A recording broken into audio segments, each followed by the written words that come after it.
নেত্রকোনার বিস্তৃত হাওরের অনাবাদি জমিগুলোতে এবার ব্যাপকভাবে আবাদ হয়েছে মিষ্টি কুমড়ার, তাই স্থানীয় বাজারগুলোতেও বেড়েছে সরবরাহ। চাষিরা বলছেন, বাজারে পাইকারি পর্যায়ে প্রতি কেজি মিষ্টি কুমড়া বিক্রি হচ্ছে 7 থেকে 10 টাকায়, আর খুচরা পর্যায়ে বিক্রি হচ্ছে 20 টাকায়, যাতে উৎপাদন খরচ তুলতে হিমশিম অবস্থা কৃষকের। না বেচে তো করা কি, দাম তো কমে গেছে। গাড়ি ভাড়া আছে, এরপরে আপনার এই মাপে একটু এই কারণে আমরা একটু বেশি করে বেচা লাগে। মৌসুম শেষে যে সকল সবজি এখন বাজারে আসছে তার দাম একেবারেই কম।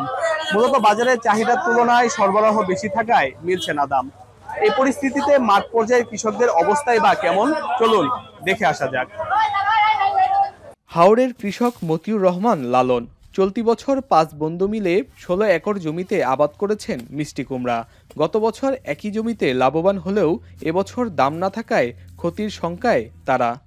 সরকারের কাছে বা দেশের কাছে জানতে চাই কোন সেন্টিগ্রেডের কারণে আজকে এই ফসলের অবস্থা। আমরা প্রায় দ্বিগুণ আশা ছিল লাভ, কিন্তু এবছর দ্বিগুণ তো দূরের কথা, আসলে উঠবে না, প্রায় 2 থেকে 3 লাখ টাকা লস থাকবে। নেত্রকোনার মদন খালিয়াজুরি সহ হাওরের প্রায় 350 একর জমিতে মিষ্টি কুমড়ার আবাদ হয়েছে। কৃষকরা বলছেন, জমি তৈরি, বীজ সহ উৎপাদন খরচ প্রতিনিয়ত বাড়ছে, তবে সেই সাথে বাড়ছে না ফসলের দাম, ফলে ক্ষতির মুখে পড়তে হচ্ছে তাদের। সেই সঙ্গে পাইকাররা জমি থেকে কম দামে মিষ্টি কুমড়া কিনে বেশি দামে বাজারে বিক্রি করছেন বলেও অভিযোগ তাদের। আমরা প্রতি কেজিতে আমরা 12 থেকে 11 টাকা খরচ পড়ছে। এখন আমরা বিক্রি করতে হইতাছে আপনার 8 টাকা, 6 টাকা, 5 টাকা। কৃষকরা কি করবে? ফসল তৈরি করে কিন্তু লাভ আছে ভাই? শ্রমিকরা কাজ করে মাল পাইতে না, যার ফলে এরা খুব অভাবে আছে। কৃষি বিভাগ বলছে, কৃষকরা যাতে ন্যায্য দাম পায় সেদিকে লক্ষ্য রাখা হচ্ছে। একই সঙ্গে হাওরের অনাবাদি জমিগুলো চাষের আওতায় আনতে মিষ্টি কুমড়া সহ বিভিন্ন সবজি চাষে উদ্বুদ্ধ করা হচ্ছে বলছেন এই কর্মকর্তা। থেকে যারা মিষ্টি কুমড়াগুলি কিনতে নিয়ে আসেন তাদের সাথে তাদের আগের থেকে একটা কন্ট্যাক্ট করা থাকে আর কি।